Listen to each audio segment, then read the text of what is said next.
Have you noticed?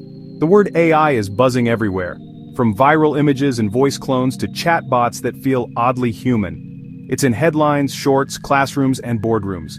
So why is AI suddenly everywhere? For decades, AI lived in labs, powerful but mostly invisible. Then breakthroughs in machine learning, big data, and the cloud changed everything. Tools like ChatGPT and image generators made AI personal. Suddenly anyone could type a few words and get essays, art, or ideas. Why did it spread so fast? There are three big reasons.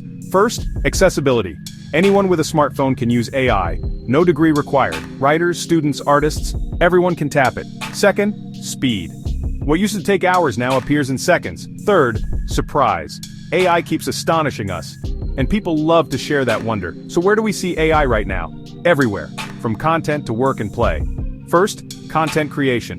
YouTube shorts, memes, scripts, music, AI helps make it fast.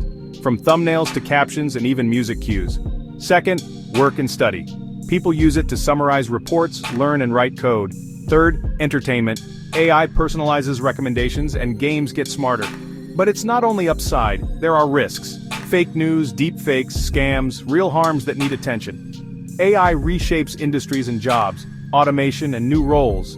It changes education, helping some students and challenging others.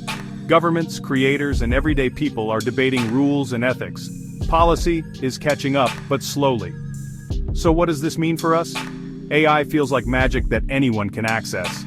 And that power reshapes our choices.